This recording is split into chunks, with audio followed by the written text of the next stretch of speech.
Всем привет, это Руслан Ивиев. И нет, сегодня не воскресенье. Теперь моя сводка будет выходить по субботам. Потому что, а почему бы и нет. Сегодня на календаре у нас 6 декабря. Давайте посмотрим, с чем мы начинаем последний месяц этого года.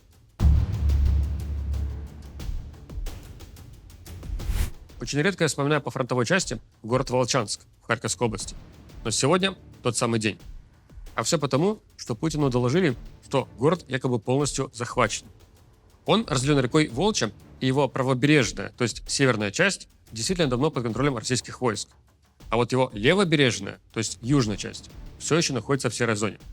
Особенно если говорить про юго-восточные окраины города, где присутствие российских солдат пока не отмечалось.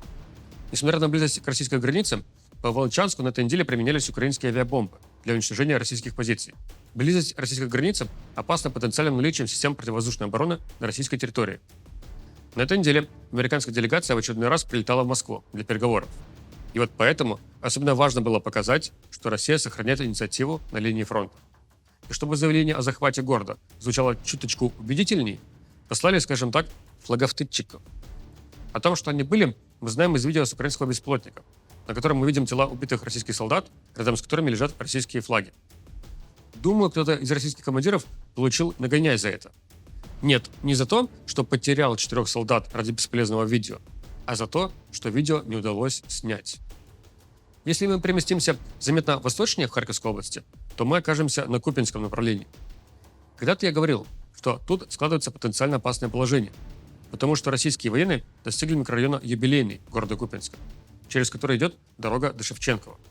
А это последняя дорога снабжения украинских сил не только в Купинске, но и на плацдарме на левом берегу реки Оскол.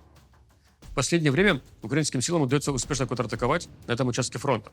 И насколько мы знаем из сообщений, они смогли зачистить район Юбилейный и сейчас ведут бои за центральную и северную часть города. На Лиманском направлении российские войска практически полностью захватили поселок Ямполь. Это видно, исходя из карты украинского мониторингового проекта Deep State, а также об этом сообщает украинский обозреватель Константин Мшевец. И поскольку это последний месяц года, и мы с вами тут отчасти как будто бы подводим итоги, то я отмечу, что по направлению на Константиновку план российских сил пока что проваливается. Еще где-то в конце лета я рассказывал вам, что под Воздвиженку перебросили дополнительные силы российской морской пехоты. И я тогда говорил, что вот, смотрите на карте, вы можете заметить, как реки Кривой и Казенный Торец образовывают эдакий треугольник. И этот треугольник особенно перспективен для российской стороны, потому что в нем практически нет украинских фортификаций, а значит, российские морпехи могут быстро в него зайти, достичь Дружковки и тем самым отрезать снабжение украинских сил в Константиновке и резко ускорить развитие ситуации по ней. Это было несколько месяцев назад, а сейчас уже конец года. И российские морпехи до сих пор ни капли не продвинулись в сторону Дружковки. И понятно почему. Потому что им пришлось срочно укреплять участок фронта на направлении бывшего Добропольского прорыва в районе поселков Шахово, Владимировка, Новоторецкая и Разин. Здесь в течение осени украинские силы проводили успешные контратаки, которые привели к зачистке территории бывшего прорыва. Морпехи России по-прежнему предпринимают попытки атаковать в сторону бывшего направления прорыва. Но пока им для этого не удается даже накопить бронетехнику на противоположном берегу реки Казенный Торец.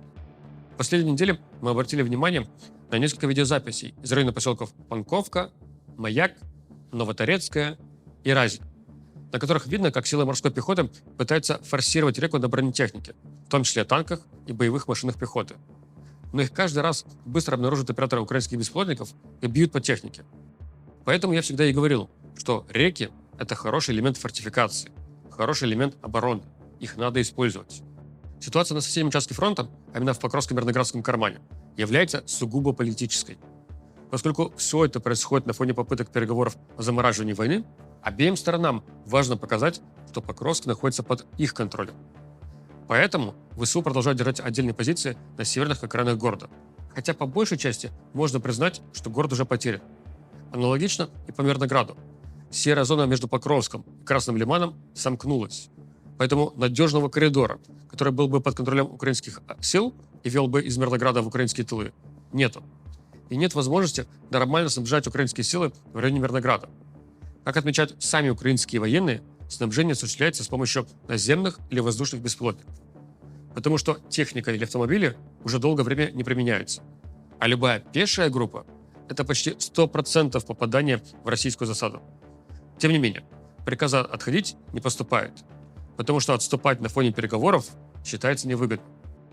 Аналогично и для российской стороны. Понятно, почему мы увидели такое пафосное прибытие Путина в военной форме на командный пункт, где начальник Генштаба России Валерий Герасимов доложил ему про захват Покровска и Волчанска. Опять-таки, это все шоу для иностранного зрителя, даже не российского. Показать, что вот, смотрите, Россия захватывает один за другим города, так что лучше немедленно капитулируйте.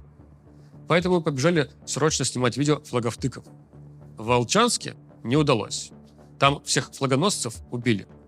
А в Покровске получилось. Добежали до центра города и помахали флагом на камеру. Кстати, не так давно я рассказывал про сгенерированные нейросетями фейки про покидание украинскими силами Покровска и Мирнограда, про захваченных в плен ВСУшников. И вот теперь мы поймали российские Минобороны на другом, ожидаемом способе обмана. Они иногда используют одних и тех же военнопленных для съемок видео по разным населенным пунктам. Например, мужчина, представившийся как Алексей Синепольский, фигурирует одновременно и на видео допроса украинских военных, взятых в плен в Мирнограде, и на видео допроса украинских военных, взятых в плен в Покровске. Наверное, у него должен был быть позывной «Флэш», потому что, получается, он воевал одновременно на двух участках фронта. Также Путину доложили о начале операции, цитирую, по освобождению Гуляйполя. Это запорожское направление и его восточная часть. Там ситуация действительно сложная. И генерал Туман, как это говорят на сленге, то есть погодные условия, благоприятствует российской стороне. Насколько я вижу, переброшенным на это направление подразделениям украинских штурмовых войск по-прежнему не удается стабилизировать ситуацию. Идут бои на восточных окраинах города. Формируется все более угрожающая северная клешня, как бы нависающая над городом Гуляйполе. Вокруг этой северной клешни произошла такая условная война флаговтыков. Сначала российские силы продемонстрировали флаговтык в поселке Доброполье. Кстати, обратите внимание, насколько низко летает беспилотник, снимающий демонстрацию флага. Обычно такие видео снимаются с большой высоты и на большом увеличении, зуме, чтобы затем показать общий план населенного пункта. В Доброполье же пришлось снимать практически с высоты человеческого роста. Виной всему тот самый генерал Туман. На высоте попросту ни черта не видно. После этого ответное видео сняла и украинская сторона. Тоже сняли флаговтык в Доброполье. Проблема в том, что по примеру Волчанска мы уже знаем, насколько опасны такие съемки. Мы это знали и до Волчанска, просто это самый свежий пример.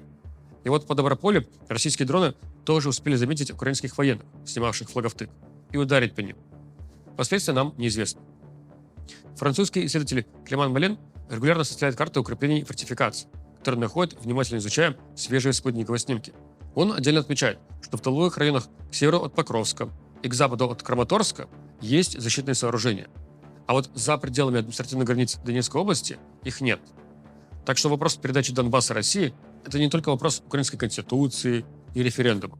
Если это произойдет, то Россия разом получит множество укреплений, тогда как Украина их практически полностью лишится. Мы ожидаем, что в ближайшее время темп боевых действий будет замедляться, потому что, как мы и говорили ранее, зимой падает количество применяемых Россией авиабомб. По статистике Генштаба Украины, за ноябрь Россия применила чуть больше 3600 авиабомб, что на 32% меньше, чем в октябре, когда Россия применила 5328 авиабомб. Вот как раз затрагивая тему обстрелов, хочу отметить, как российская сторона модифицирует платформу «Шахедов». Не позднее, чем с мая этого года, Россия начала применять зажигательные боевые части в «Шахедах». А теперь вот появляются сведения о кассетных «Шахедах». Например, такие «Шахеды» применялись в начале недели при атаке по Вышгороду в Киевской области. Такой беспилотник, проходя над целью на высоте 200-250 метров, сбрасывает до 20 кассетных суббоеприпасов. Затем он возвращается и наносит удар с помощью основной боевой части, уже как обычный «Шахед». А сброшенные суббоеприпасы начинают взрываться в промежутке от 2 до 6 часов после сбрасывания. Промежуток может доходить до 20 часов. На фотографиях вы видите, что суббоеприпасы представляют собой черные цилиндры с внешней осколочной рубашкой, такой специальной оболочкой с насечками, которая при взрыве образует готовый поражающий элемент. Я не могу себе представить какую-либо легитимную цель в городе, которая подходила бы под применение беспилотников с зажигательной или кассетной боевой частью. Более того, и зажигательные, и кассетные боеприпасы запрещено применять к жилым массивам. При этом они увеличивают количество жертв среди гражданских. Ни для кого не секрет, что российские военные прицельно охотятся за украинскими спасателями и специально бьют по ним, чтобы усилить тяжесть последствий своих атак.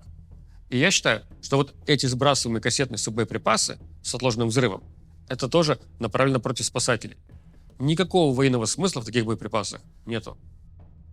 На этой неделе также впервые заметили шахед, на которой была установлена ракета класса «Воздух-воздух» Р-60. У этой ракеты инфракрасная головка самонаведения. Наводится на тепло двигателя. То есть, видимо, предполагается, что этот шахед должен пускать ракету по украинским вертолетам или самолетам.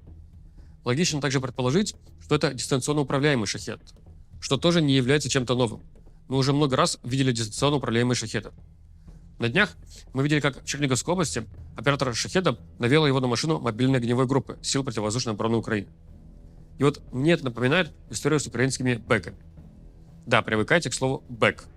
Если вы следите за войной, то вы услышите его еще очень много раз, и не только от меня. Бэк расшифровывается как безэкипажный катер, то есть водный беспилотник. За время применения украинских бэков чего только на них не ставили. У них тоже были ракеты класса «Воздух-воздух». Более того, они даже успешно сбивали российские вертолеты. Ставили на них направляющие от реактивных систем залпового огня, пулеметы, превращали в дроны-матки, которые доплывают до побережья и запускают с своего борта воздушные беспилотники. Короче, мультифункциональная платформа. И вот говоря об украинских бэках, стоит обсудить и атаки на различные суда в Черном море на этой неделе. Я не буду разбирать вопросы юридического регулирования таких атак. Я видел, как это сделал Сергей Вакуленко из фонда Карнеги, и как аудитория за это съела его с потрохами. Да, любые попытки просто объяснить, как это регулируется с точки зрения международного права, эмоционально заряженная аудитория трактует чуть ли не как открытую поддержку российским военным действиям. Я же просто отмечу, что поскольку мы находимся посреди переговорного процесса, надо быть особенно аккуратным в вопросе взаимоотношения с другими странами. Если бы те танкеры теневого флота, которые были поражены в Черном море, были бы не пустыми, то вылилась бы нефть, и она попала бы на турецкое побережье. Портить сейчас отношения с Турцией, но это такая себе затея. К счастью, никто не погиб при этой атаке, а ведь экипажи, в том числе танкер, зачастую международные. Так что тут тоже мог возникнуть международный скандал. Аналогично я не понимаю смысл в атаках по инфраструктуре Каспийского трубопроводного консорциума, находящегося в Новороссийске. По нему били уже и по офису, и по их причальному устройству. Нюанс заключается в том, что эта компания обслуживает казахстанские интересы, а не российские. России на их нефтеналивную инфраструктуру пофиг, она ей толком не пользуется. А вот для Казахстана это сильный удар, потому что именно через эти мощности Казахстан экспортирует свою нефть. Неудивительно, что МИД Казахстана выразил протест по произошедшим атакам. Да, Казахстан не играет роли в переговорных процессах, но это же не повод бить по их инфраструктуре.